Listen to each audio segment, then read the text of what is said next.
these any of your guys'?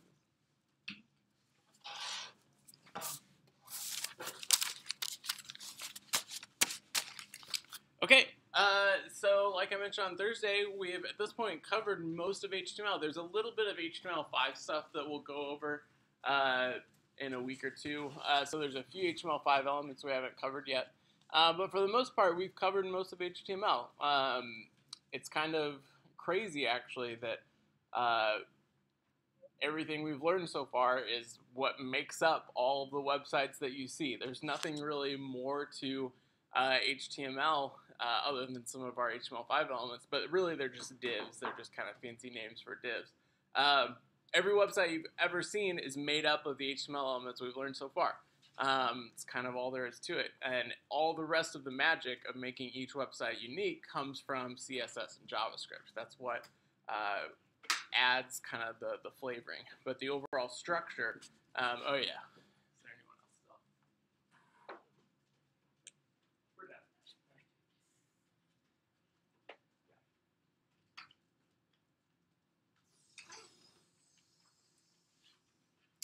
So the CSS is what provides the style, and then the JavaScript will provide the interaction. We'll talk about JavaScript a little bit later on in the class, but probably the bulk of the next, I don't know, month or two will be kind of going over CSS stuff. So. Okay, so what is CSS? CSS stands for Cascading Style Sheets. It allows us to create rules that specify how the content of an HTML element should appear. So CSS are rules that specify the style of our HTML content. So we've got all of our HTML tags, it's got our content in it, we use the CSS to style it. So for example, we can change the color, change the size, the position on the page, etc. CSS is all that's required to take a plain HTML file and add style and layout. So a cool example is this CSS Zen Garden. So this is a website that has a set HTML document with some content in it, and they invite you to write your own CSS to style it in all sorts of crazy ways. So like all of these designs over here on the right that you can go to. So like this is kind of what the HTML page looks like.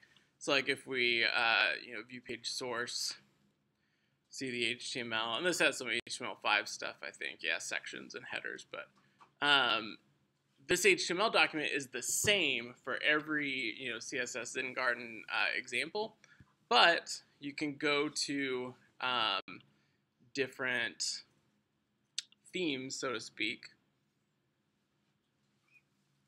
and they look very, very different. So this guy's added, a big image, but it's a very different website. But if you look at it, it's the same exact HTML, and you can view the source, and it's the same HTML behind the scenes. It's just been styled differently. They've added some images and stuff through the CSS. So it's a really good example. I think all of them somewhere have links to, select a design. So I recommend that you kind of poke around here. There's instructions on how to submit a design. Yeah, like pretty crazy design. All the same content. They've added some images, but it's just CSS on top of a standard HTML file to create these new things. If you go somewhere, submission guidelines, there's you could just download the HTML file, or you can go get it here and write your own CSS to create your own design. And then you can actually submit it, and they'll list it on their site too. So anyway, it's pretty cool. Just going to show that the same HTML can be styled very, very differently with different uses of CSS. A little bit of CSS history. So like HTML, the CSS specification is maintained by the World Wide Web Consortium, and it's evolved over time. So like HTML, it's a specification. So it's not really a language, but it's a open source specification that the browsers then implement. So each browser has to implement their own implementation of CSS, and the W3C says what rules should be available, what they should mean, how they should be displayed, that kind of thing. So CSS1 was in 1996. So when HTML first came along, there was no CSS. It was just pure HTML. You just got, the standard documents.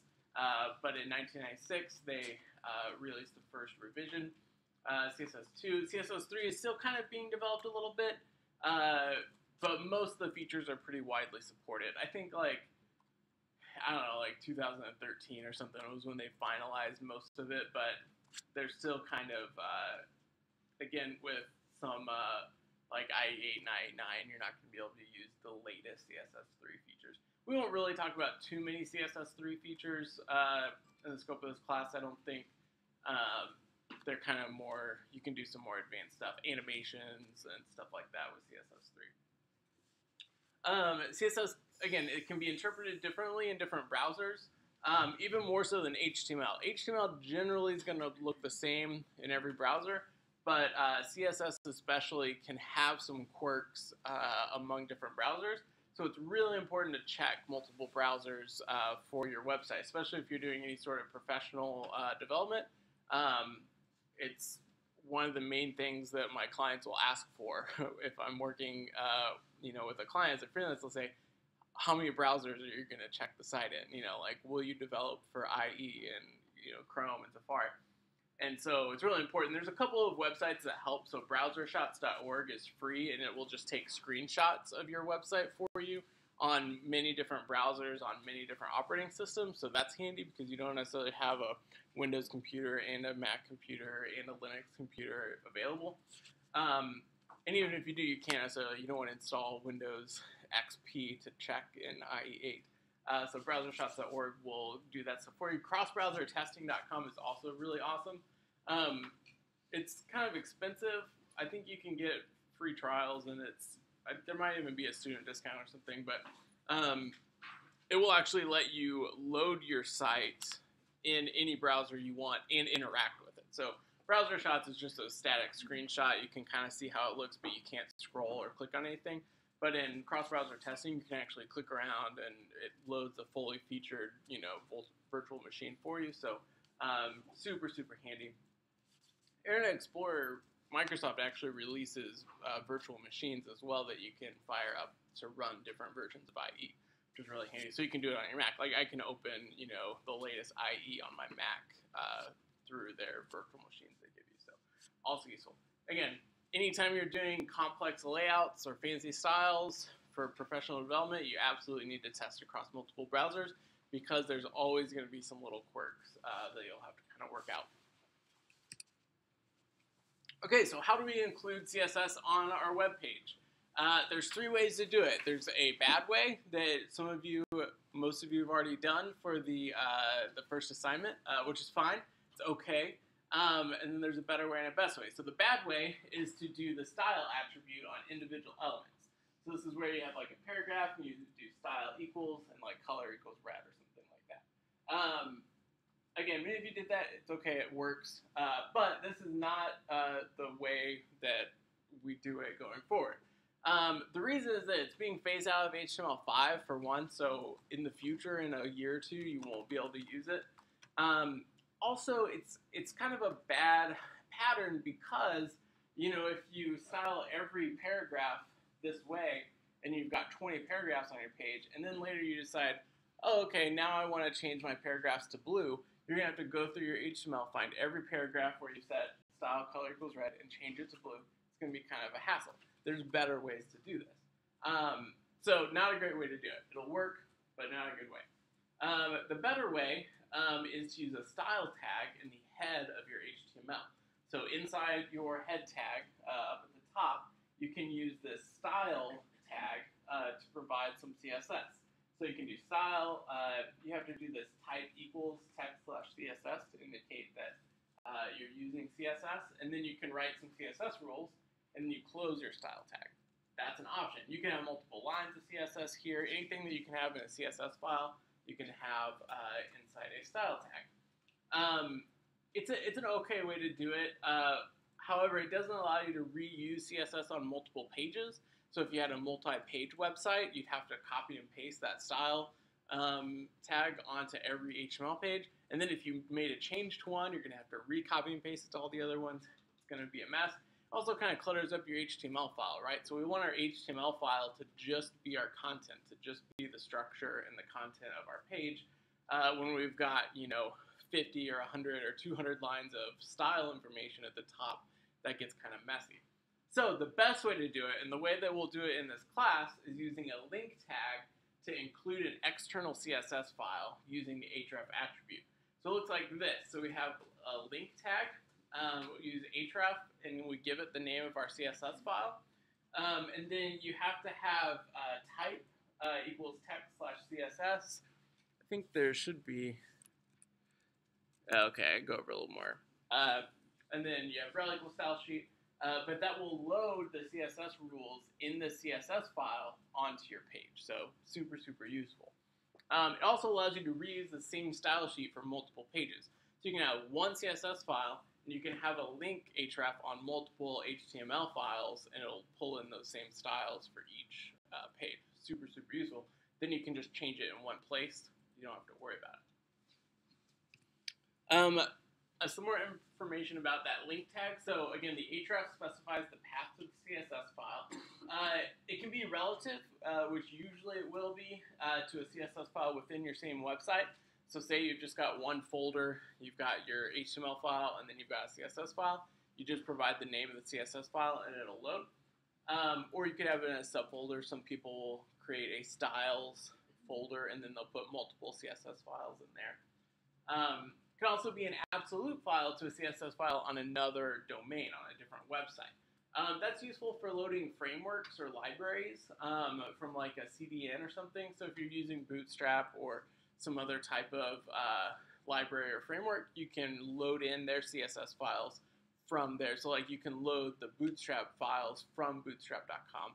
That way you don't have to download it and have it hosted on your server and stuff like that. It'll just pull it from Bootstrap's website. There's a type attribute that's required, which specifies the type of the document you're being linked to. It should always be text/CSS for CSS files. And then there's also rel, which specifies the relationship between the HTML page and the file it's linked to, which should always be style sheet in our case. So both of those are required just to give the browser. Link is pretty much only used for CSS files at this point, but in the past there were some other things that you could link in, and so it was necessary to use these attributes to specify this is a CSS file, not something else.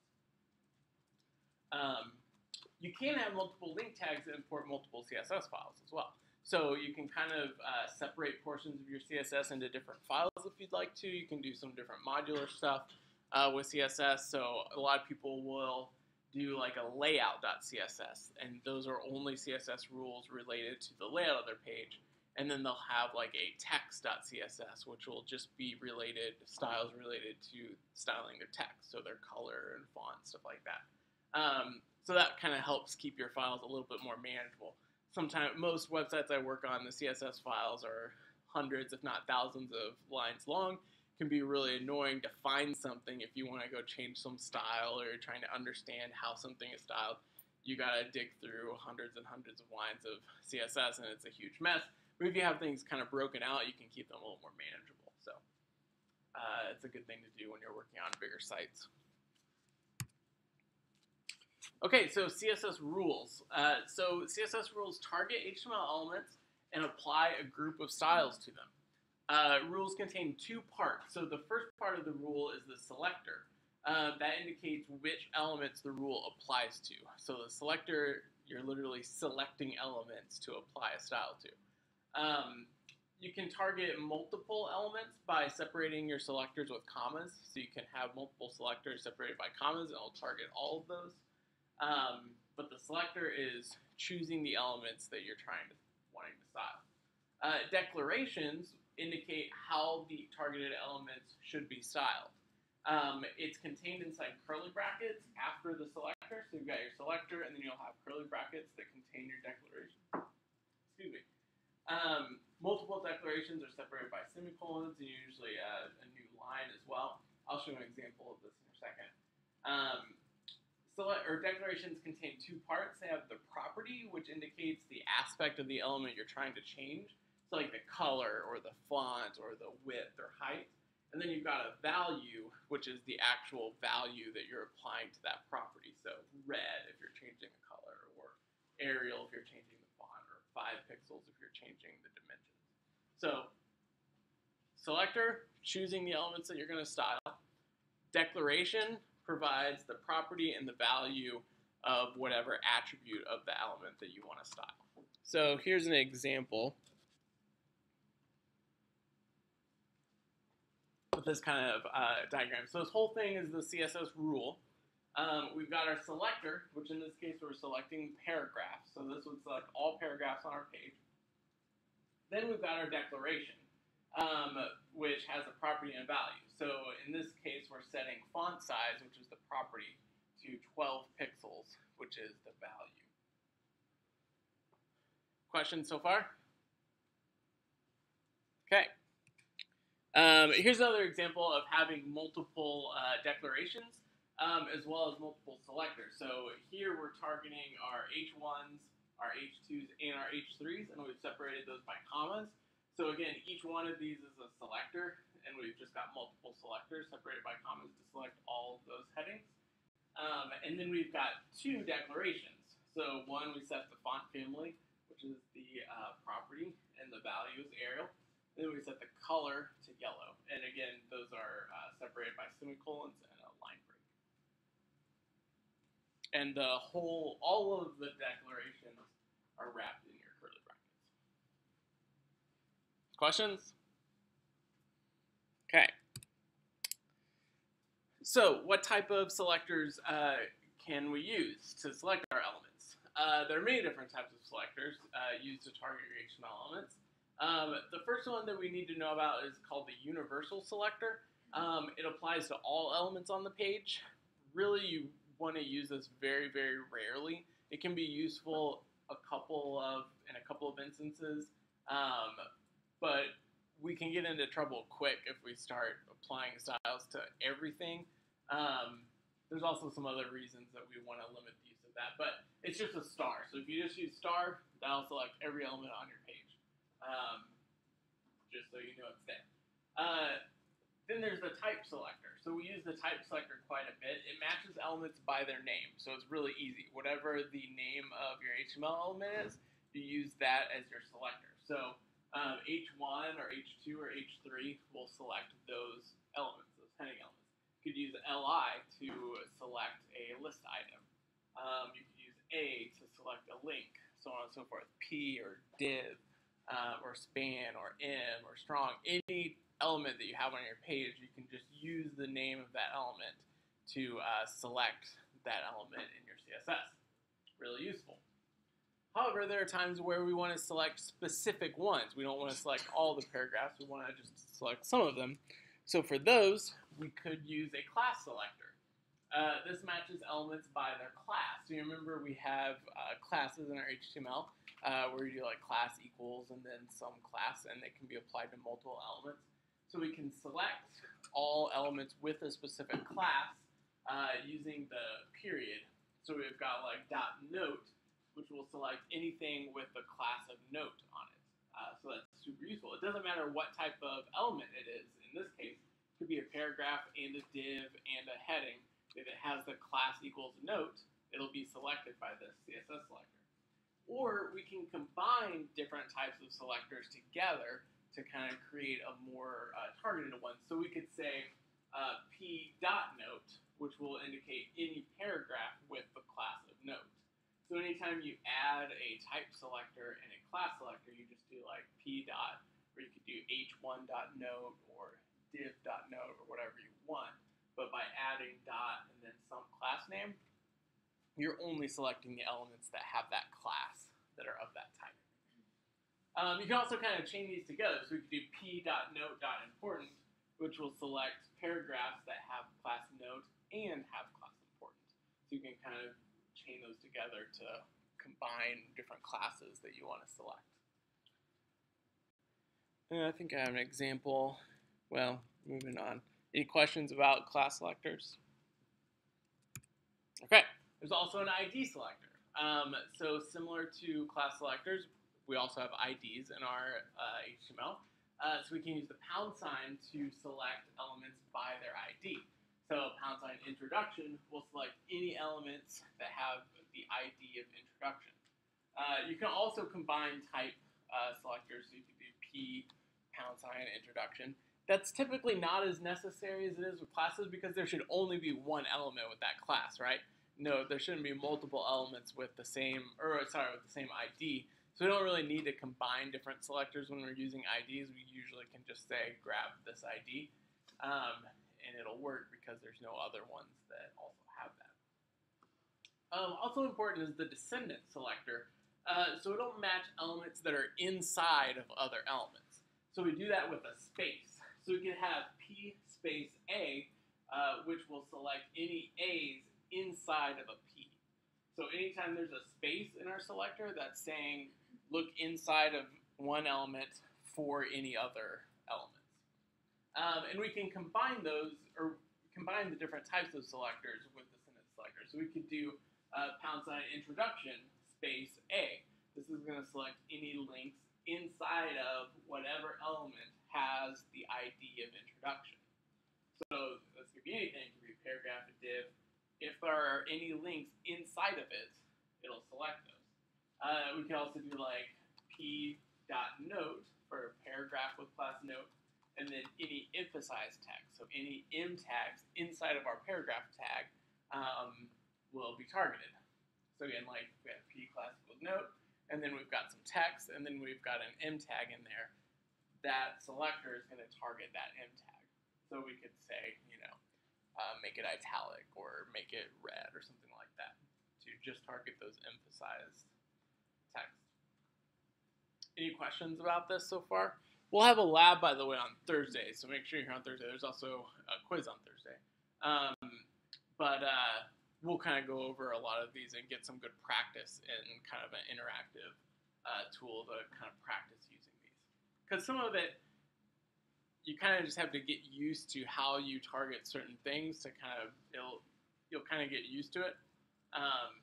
It's kind of overwhelming at first, but any questions so far? Okay, so this kind of helps give some context to our IDs and classes, right? Now we know what they're for. They're so we can target things with CSS. There's also a direct child selector. So this will match elements that are direct children of another with no other elements in between. So here's an example. So like if we do li, this is the direct child selector, is this greater than symbol. So if we do li greater than a, it'll only target a elements that are direct children of an li, but it won't target a elements that are inside of an li or inside of an li but are not direct children. So here's an example. So we've got an li, so this is a list item, it's got a link, and then it's got a paragraph, and then inside this paragraph is another link.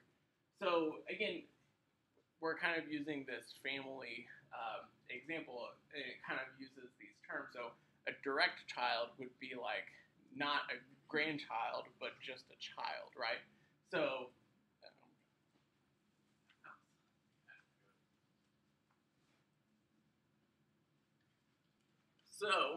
we've got our LA, our LI.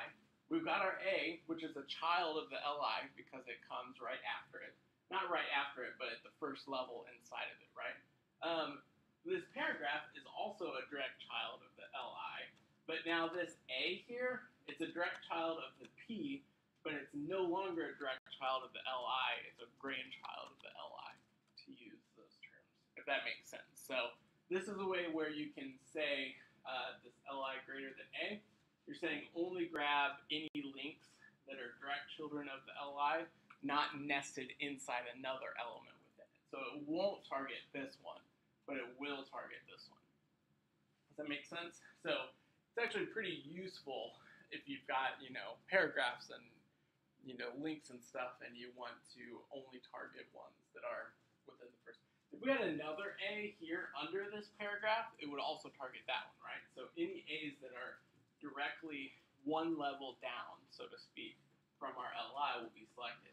But, you know, if we've got a paragraph, if we had a div here, and inside that div was another A, that would not be selected because it's not a direct child of the LI. We have an example here too. So this kind of shows the difference between descendant selector. So again, descendant isn't specific, it's just any descendant at any level, whereas direct child is saying, you know, an immediate direct child, not anything further.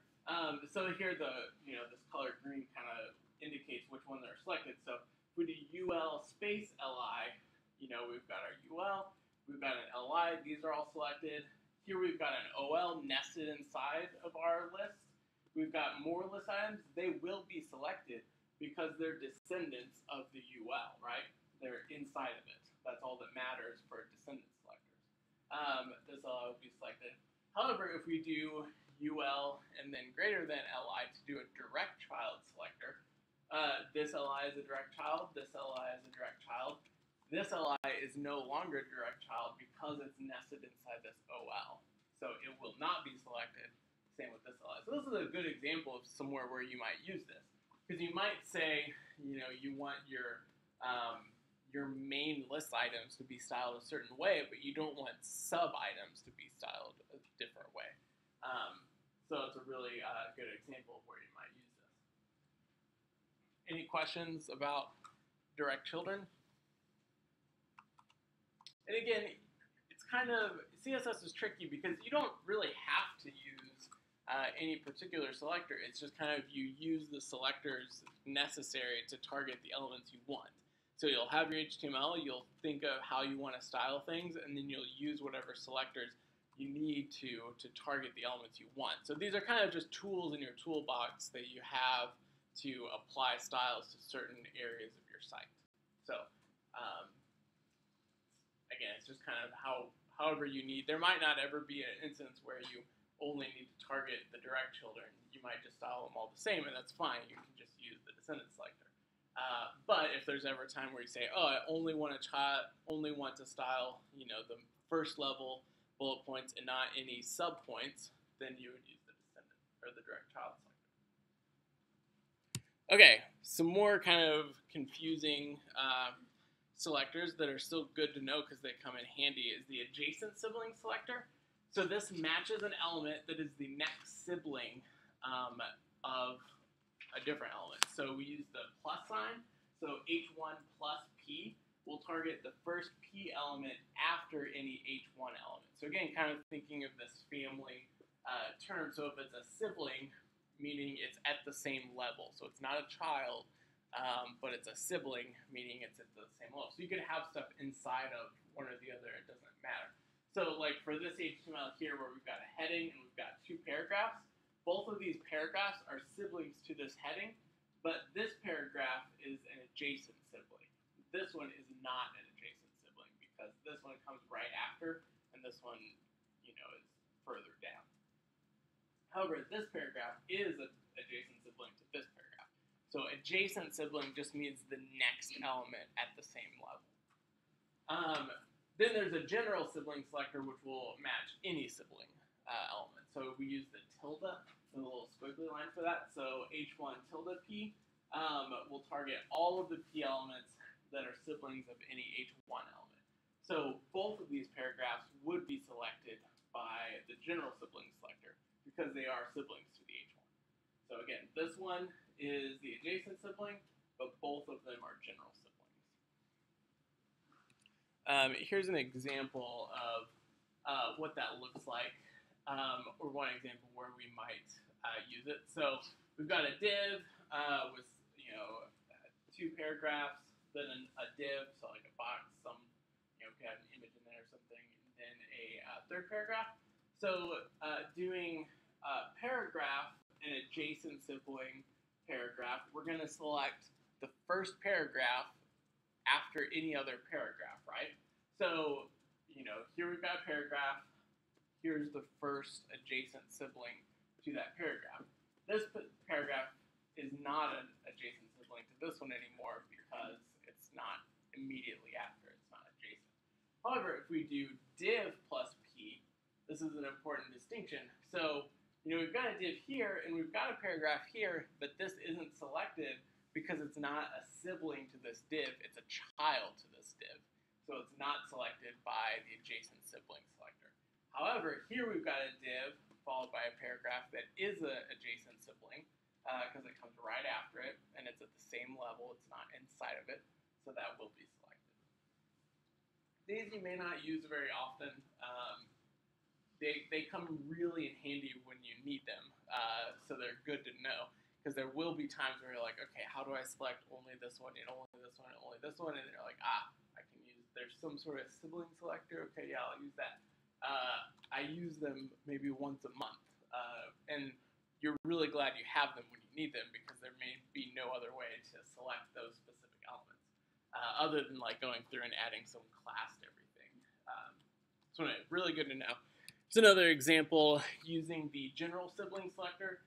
So if we do paragraph, general sibling selector, paragraph, we're selecting, we select the first paragraph, and then we'll select any sibling paragraphs to that paragraph. So that includes this one and that one. If we do div, general sibling selector, paragraph, this first one isn't selected. We'll select this div, but then this isn't a sibling. If there was a div or a paragraph down here, it would be selected, but this one isn't because it's a child. However, we've got this div, and then it has a sibling paragraph. Excuse me, so we select that. Any questions about these? Okay. Again, we'll do the lab on Thursday. We'll go through quite a few examples where you'll write selectors to target specific elements, and it'll kind of help. Okay, so cascading. So CSS stands for Cascading Style Sheet. So what does cascading mean? It means that if multiple CSS rules apply to the same element, there are several factors that determine which rules applied. So you could have, an element that's a paragraph and it's got a class on it, and you could select it multiple different ways, right? So you could just say paragraph, color equals blue, or you could say class important, color equals blue, or you could say div space paragraph dot important color equals blue. Those are all valid selectors that would select the same paragraph. So if you have multiple rules, which of those rules will be applied? So cascading is what determines that, and there's multiple factors that determine which of several rules will be applied. The first one is the last rule. So if two selectors are identical or they select the same element, the latter of the two will take precedence. So basically, as your browser renders the page, it reads your CSS, and each rule will overwrite rules that came before it. So if you've got a paragraph and you say paragraph color equals blue, and then later on in your CSS you say paragraph color equals red, the paragraph will be red because that rule came last. So whichever rule comes last will take precedence. This is also the case when multiple CSS files are included. So they're applied in order that you link them with your link tag. So rules in a second or third CSS file may overwrite rules pulled in from a previous file. So this is an important thing if we're using like Bootstrap or a theme or some other framework. We always want to include the framework first and then include our own CSS file so that we have the ability to overwrite rules from Bootstrap or whatever. I've seen this a lot, like students will include their own CSS file, then they'll include Bootstrap, and then they'll try and like change the color of something and it won't work, and it's like, oh, it's because you're not able to overwrite the Bootstrap styles because you've included Bootstrap after your CSS file. So very, very important. The order of your selectors and your rules matters. The second thing, and this is an important thing to understand too, is specificity. So if one selector is more specific than others, it'll be weighted more highly and it'll take precedence over more general selectors. So for example, saying paragraph with ID of intro is a lot more specific than just saying paragraph. So if we have a style, if we say paragraph color equals blue, then we can say paragraph # intro color equals red, and any of those will be red, overriding the paragraph rule because that is more general and this is more specific. So the more specific you are, the more weight that rule has, and the more likely it is to take precedence over others. The order from least to most specific selectors is the type, so type being just the name of the element, so P or div or whatever. Class will always take precedence over type, so if you have class important or something like that, that gives it more weight. And then ID is even more specific than class. That's because ID can only be one element, right? So that's kind of important. On top, the most specific is using a style attribute. So that's part of why we don't use the style attribute in our HTML. You know, P style equals color equals red or something like that. Because that style attribute always takes precedence over any other CSS we have. That's the most weighty way to style something. So if we have any style attributes, it prevents us from overwriting it in our CSS files. If you want to dig into it, there's a link here to a really good article that kind of shows some good examples. There's even kind of a numeric system, like each of the, like type is worth like 1 decimal point, class is kind of in the tens, ID is in the hundreds, style attributes kind of in the thousands. So it actually kind of like makes a calculation to determine how specific a rule is. So you can actually, sometimes I've run into this where you've got multiple selectors and they combine classes and IDs, and you're like, okay, which one? And there's actually a way to sort of calculate which one's going to be most important and which one's going to take precedence. I have an example here of specificity. So, you know, say we've got some paragraph, it's got a class of intro, then it also has an ID of city info. We could have, you know, 3 different style rules. We could have just the P selector. We say color equals red. That's going to apply to it, right, because it's a paragraph, so the color is going to be red. But then we say anything with class of intro, make the color blue. So now, because that comes next, our CSS goes in order, so it's going to get to this one. Okay, now the color of that paragraph is blue.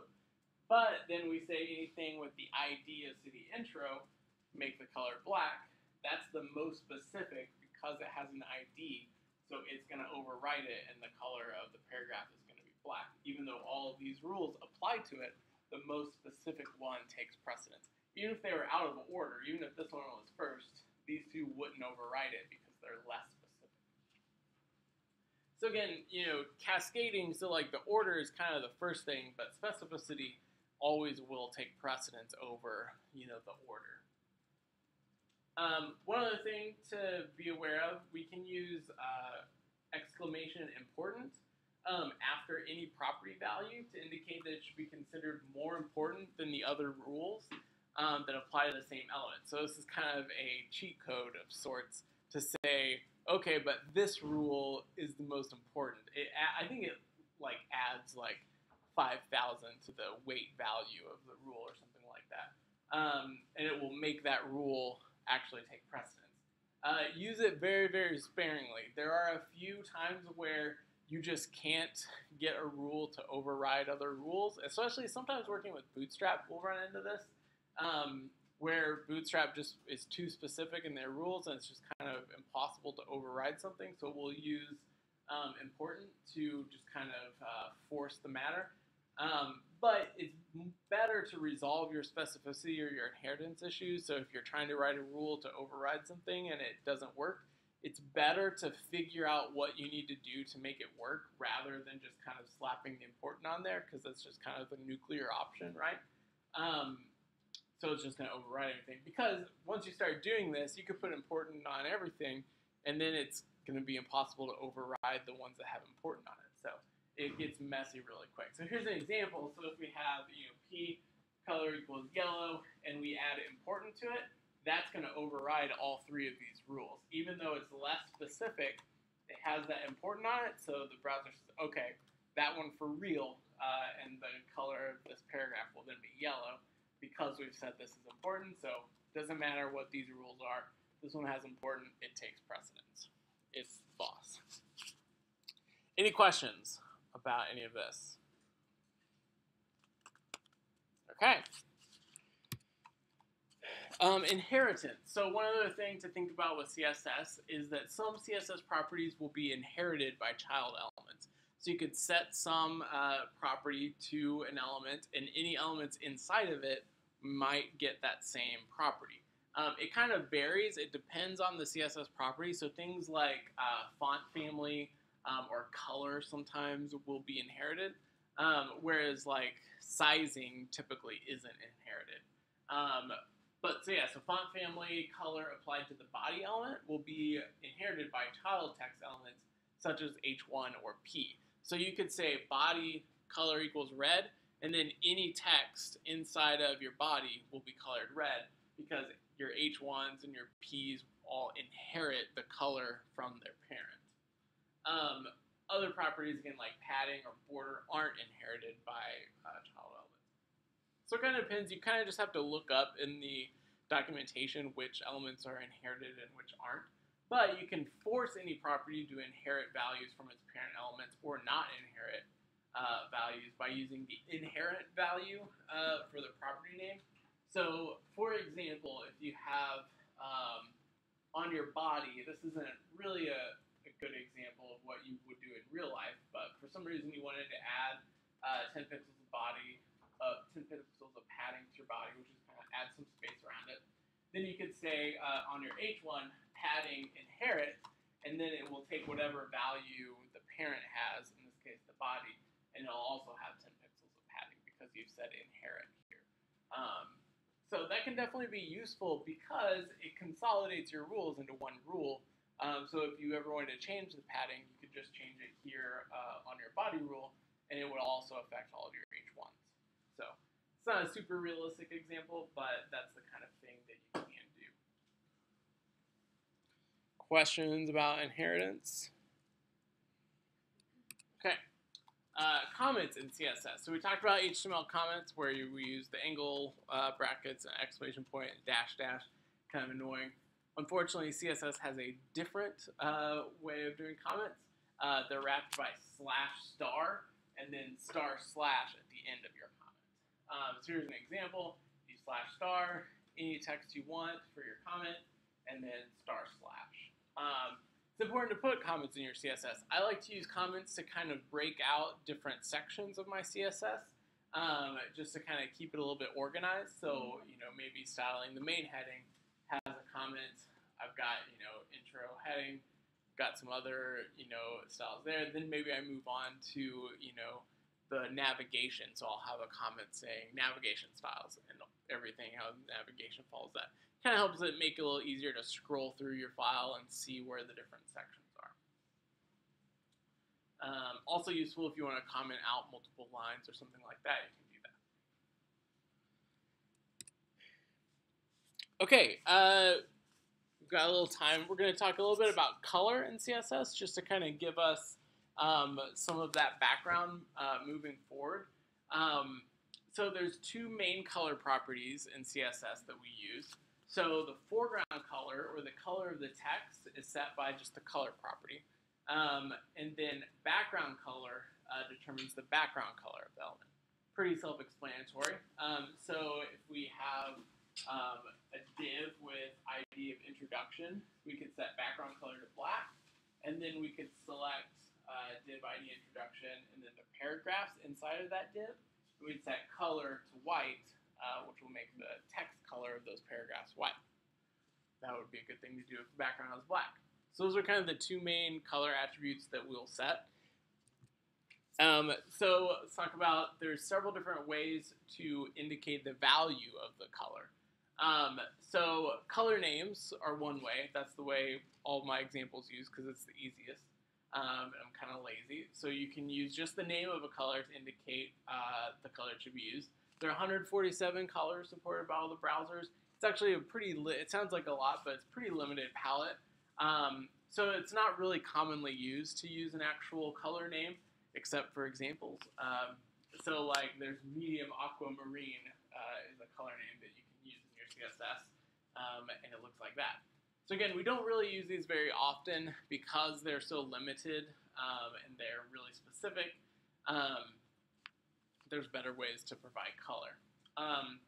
We can also use RGB values to express the red, green, and blue values of a color as numbers between 0 and 255.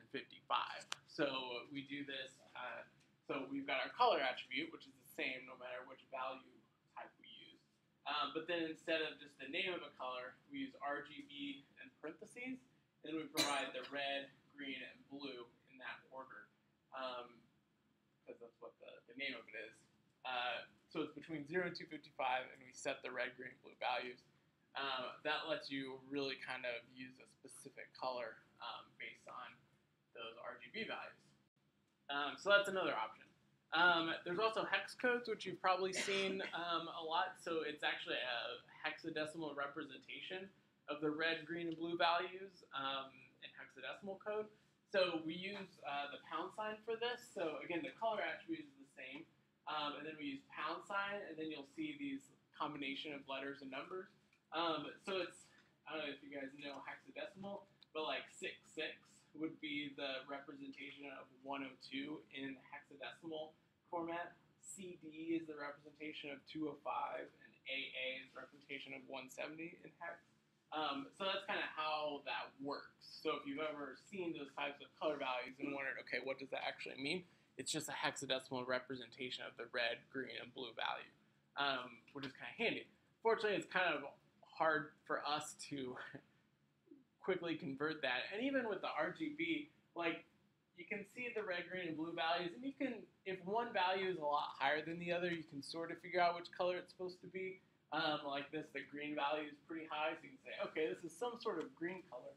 But we're not very good at, like, just taking these numbers of the red, green, and blue values and figuring out what color that is. And same with the hex code. So there's a color format. We'll talk about that in a second. But there's RGBA, which will also allow you to indicate an opacity value along with the RGB color. So the opacity value is known as an alpha value, and it's numbered between 0 and 1. 0 being fully transparent, meaning it's see-through, it won't show up at all. 1 is fully opaque, meaning it's not transparent at all. It's added in CSS3, so this is a CSS3 feature. It's only supported by modern browsers, which at this point is pretty much all browsers, but it's still good to indicate a backup for IE8, really. So here's how we would use RGBA with the backup. So first you would give the RGB value for the color, and then you would add the RGBA value as a second rule. So any browsers that don't support RGBA, they would still read this and say, okay, this is the color. Then they would see this and say, I don't know what this means, I'm going to ignore it, and they just wouldn't get it. So in this example, we have, the same color, but it's 0.5 opacity. So we can actually make our text semi-transparent by making the opacity half.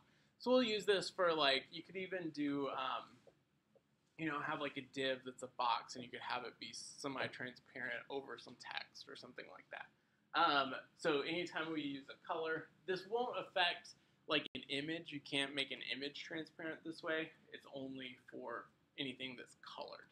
So text or your background color or something like that. So that's how we can do, one example of how we can do opacity in our CSS. Another color format, and this is my favorite color format, it was added in CSS3. It's called HSL, where we can indicate a color by its hue, saturation, and lightness. So at first it sounds a little confusing. Once you kind of get used to it, it's really, really nice. So hue is the actual color. If you ever use Photoshop, or if you're a photographer or something, you might be a little more familiar with hue, saturation, and lightness. But the hue is the actual color. So just the color represented by an angle position on the color wheel. So it's 0 through 360 degrees, where 0 is red. There's an example here, I think. So, we've got a color wheel. It's always in this orientation. 0 degrees is red, and then the degree position indicates where on the color wheel our color is. So if we wanted to do purple, that's 300 degrees. If we wanted to do blue, it's 240 degrees. So once you if you really use HSL a lot, and you can kind of imagine this color wheel, and you can figure out where on the color wheel you want to pick your color, it's really nice, a good way to kind of pick a color that you want. And then the saturation is amount of color versus gray. So 0 saturation being just gray, or 100% being fully color. So it's a way to kind of soften the color by adding some gray to it and dialing down the saturation. Lightness is the amount of white versus black in a color. So it can be 0, which is fully black, or 100% being fully white. And in this case, 50% is just pure color. So I'm going to give some examples here in a second. You can also do HSLA, which will add an alpha value to the HSL color and allow you to do opacity. Same as RGBA, 0 is fully transparent, 1 is fully opaque. Like RGBA, you should use a backup color. So for example, here we have an HSL color, but we've also given it as hex first. That way IE8 and etc. will still get the color. So I think the HSL is a little more intuitive than hex and RGB because it's a little easier to tell what color it is. Like if you see, color equals 668329, who knows what color that is? You'd have to either convert hex to decimal on the fly, which is kind of hard to do, or you'd have to memorize a bunch of them to sort of know what they are. But if you see HSL 90, if you can imagine the color wheel, okay, 90 degrees, that's going to be some sort of green because green is at the 90-degree position. And then, this is our saturation, so 60% saturation. It's going to have a little bit of gray in it. It's not fully 100% color. And then 40% lightness, so it's a little bit darker than just pure color. So we can say, okay, 90 green, it's a little bit gray, and it's a little bit dark. So it's kind of a dark green. Turns out that's what color that is. It's the color of that text. It's also easier to modify color. So this is one of the reasons that I really, really like HSL. So if you have this color, you've got this color green, and then say you've got some text on your page, and you say, okay, I want it to be the same color, but maybe it's emphasized text or it's strong text, and I want it to be a little bit brighter. All I have to do is change this brightness value and make it 60%, and now I'm going to have a lighter version of that color without having to go to a color picker and find the hex value of a light version of green. I can take this same exact color and just make it brighter by changing the lightness value. That's really, really handy. So you don't have to open up some different program and figure out a color value. So it takes a little bit of work to memorize that color wheel and know what the angles are. But once you've kind of done that, it's a lot easier to just make up a color on the spot based on what you imagine it to be. Whereas to do hex or RGB, you're almost always going to have to use a color picker of some sort. Again, here's the example of HSL. So our degrees, this is our lightness. So from 0, which is purely black, to 1, which is all white. And then our color saturation, where 0 is just whatever the lightness value is, in this case gray, or 1 being full color. So again, we can kind of design an HSL color this way. We can say, okay, we want 180, which is going to be kind of this light blue. We'll have it be, 50% lightness, which is right in the middle, and maybe 50% saturation, so it's going to be kind of grayish. So you can kind of design your color that way. Again, I really like HSL. You don't have to use it. You can just use hex codes if you want, but you'll have to find some way to generate those. Here's some example of some HSL or HSLA. So again, 0, which is red. 100% saturation and then 50% lightness, that's kind of the pure color, right? So it's pure red because the saturation is 100% and it's right in the middle lightness-wise, so it's not lighter than just red, it's not darker. But we can make it a little more gray, so a little bit less red by dialing down the saturation.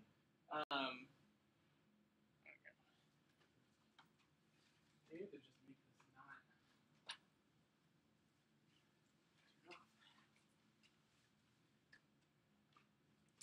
So we can also dial down the brightness and make it darker red by, leaving it at 100% saturation, but by dialing down the darkness to 20%, makes it a darker red. And again, here's an example of HSLA. So we've got our hue, saturation, lightness, and then we've added the alpha value, in this case 1 being fully opaque. But we could dial it down to 0.5 to make it 50% transparent. Okay, any questions about colors so far? Okay. The way you're probably going to do it is just use some website or Photoshop or some sort of program to pick your colors and get the hex values. That's kind of the easiest way to do it. So one thing that's really important to consider when choosing your text colors is to make sure there's enough contrast between the foreground and the background, or it's going to be too hard to read. So really, really important. One thing too that this is important, the American Disabilities Act actually has specifications for contrast ratios between the background and the foreground, because people that have some visual impairments, they're not fully blind, but have some visual impairments, you know, text like this, it might be impossible for them to read. So you have to maintain a certain level of contrast between your foreground and your background. So it's actually, to be standards compliant to the federal, you know, ADA recommendations, you have to have that contrast. So for dark text on a light background, I like to use 555 for text, or FAFA for the background. So FAFA is kind of a slightly off-white. It's actually the background color of the slides. So it's a little bit less jarring than just pure white. And then 555 is kind of a really dark gray. That's the color of this text on these slides. So again, it's not a black and white contrast that can kind of be fatiguing on the eyes, but it's slightly softened, but it's still enough of a contrast to be pretty readable. There's the W3C's accessibility guidelines are at this link. There's also this tool, which is really nice, that gives you kind of a gauge on your contrast. It gives you actually a number of what your contrast ratio is and tells it if it's high enough. So anytime you're picking, you know, you're going to have a background color and then you're going to have color text on top of that, you should run it through this tool to see if it's okay or not. And then there's lots of Photoshop tools or software for choosing colors. So like colorpicker.com is really cool. It lets you kind of create a color palette online, and it'll give you the hex codes and stuff. There's also an Adobe color wheel website that lets you kind of choose colors. And coolers.co, people have saved color palettes, so you can go through other color palettes that people have used. My computer's alerting me to things. Okay, I want to show you an example of this contrast ratio real quick, just to show how useful it is. So what it does is actually gives you, you know, you've got a text color and you've got a background color. The background color is white, and then the text color is this HSLA, which is this, and it gives us an 8.5 score, which is good. So if we changed, you know, say we changed this this text color, say we were mean and we did light gray, that has a poor contrast ratio, because here's what that light gray text looks like on a white background. It's not very readable, not very easy to see. Or I guess if we wanted to use HSL 0, 50, 50 to make kind of a, that's the light gray, maybe 80. Yeah, that one still fails. We could dial the, I guess we want this to be darker. Still fails too. We could do like 555, which is a darker gray, so that's going to be okay. This gets really useful too when you start using colors. So my recommendation usually is to not have a colored background and a colored foreground. If you use color for your background and for your text color, it can get kind of unreadable quick.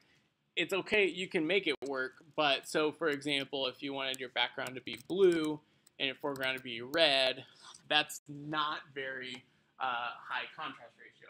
You'd think blue and red are different colors, it should be okay to read, but practically when you look at it, it's really hard to read that, right?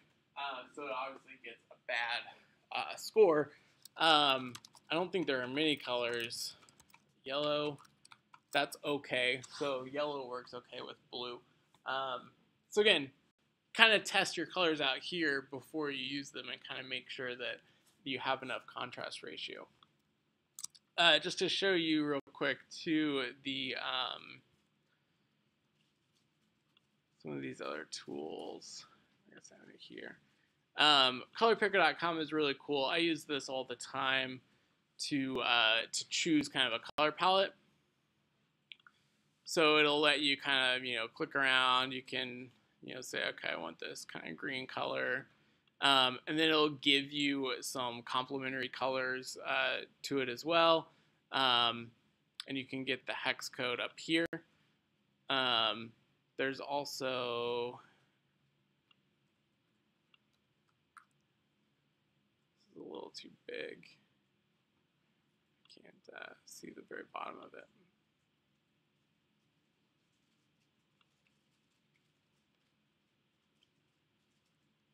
That coolers.co. This one's really nice too. It's a little bit better actually than Color Pickers. It start the generator. You can actually hit the space bar to kind of get random colors. It loads. And we'll talk a little bit more about color theory here in a few weeks to kind of discuss how to pick different colors. But you just hit the space bar to kind of generate a random color scheme, which can be useful for kind of getting some ideas. And then once you see something you like, you can lock in. So you say, oh, I like this blue here. You click the lock button and then keep hitting space, and it'll generate new colors around that one color. So you say, oh, okay, I like this orange too. So you can lock that one in and then keep hitting space, and it will use those colors and generate new ones. Eventually you can kind of end up with a color palette that you like. So again, kind of useful. Okay, real quick, I have the next assignment on Blackboard. I meant to give this to you last Thursday actually, so you're welcome. You got a weekend without homework. But the next assignment is to create a form. So you are creating a review form for a restaurant. And there's specifications here of what fields the form needs. So there's actually a URL, craighf.com/CSC. Actually, that needs to be HTTPS. That's kind of important. It'll not work without that. So I have a server that I need to log in. I'll change that in a second. There just needs to be HTTPS instead of thing. I've made this not work. But basically, I've created a server that will accept your responses and then display them. So once everyone's submitted their form, it'll show all the submissions, so you can see if your submission shows up or not to be able to tell if you've made your form correctly. Can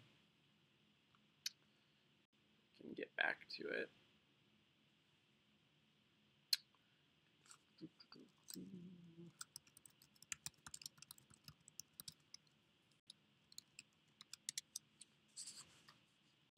So it's a pretty simple form that you have to make. Get logged in.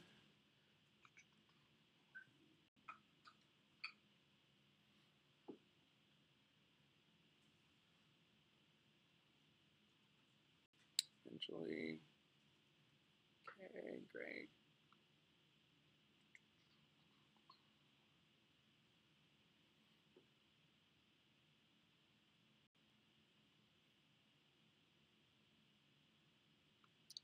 Assignments.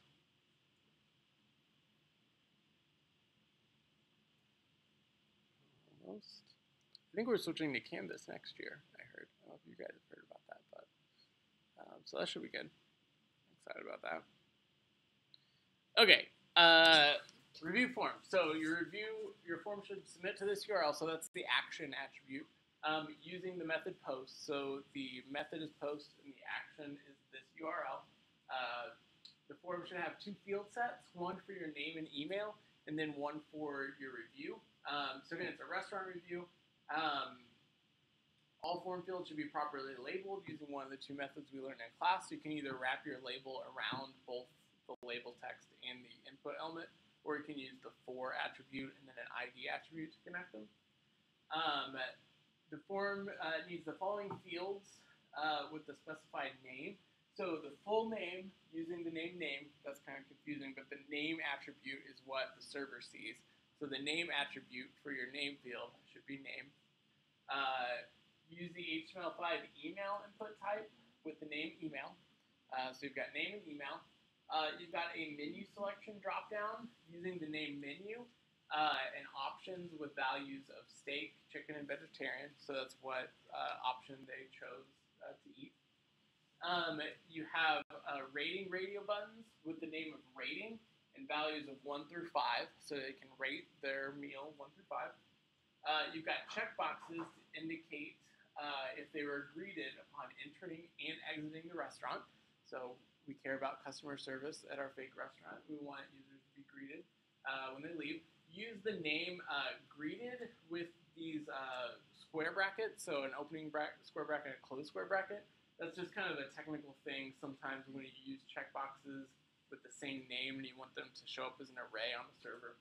Anyway, so use that name of greeted with opening and closing square brackets with the values of entered and exited. And then you need a text area for comments with the name of comments. And then once you submit your form, you should be taken to a page where you can see all of the reviews that have been submitted. And so before submitting your assignment on Blackboard, make sure you see your own submission with your own name on the list. The email field doesn't show up on the page. We don't want to publicly give out everyone's email. But you should see your name or a fake name that you put in or whatever. So that's the assignment. You have a week, so just until next Tuesday. It's a pretty simple form. It's not really too difficult. We don't have to do any styling or anything. We just want to get a working form that goes to the URL. So again, make sure you can see your submission on the submissions page before you submit it. Okay, that's it. We'll have a quiz on Thursday for the rest of the HTML stuff that we learned. I don't think I added the study guide yet on Blackboard. Has anyone looked? I'll go over real quick. Quiz 2 study guide. It's pretty simple.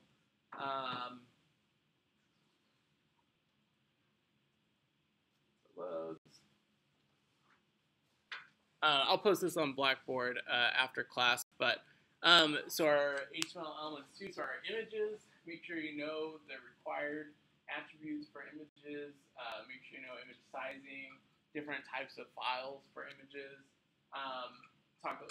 There's a question or two about tables, so when to use tables, what elements are used for tables, also forms, so what elements are used for a form, and what are the attributes that are required for them. How to direct your form submission, so how to give a URL that your form goes to. The form structure, so like your field set and that kind of thing. How to provide form default, so if it should be checked by default or not. As well as some HTML5 form features, so like email, password, and that kind of thing. And then there's also extra credit question about HTML history. Make sure you know about the doc type, how to do comments in HTML, what the difference is between ID and class attributes, what the difference is between block and inline elements, how they display differently. Make sure you know what div and span are and what the difference is between them. What you would use an iframe for, as well as meta tags, which is kind of potentially what kinds of things meta tags are used for.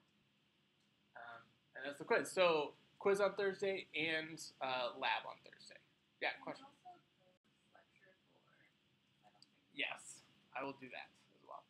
Thanks for reminding me. Okay, so make sure you're here Thursday, and we'll see you then. I'll be around for a few minutes if you have a question about anything.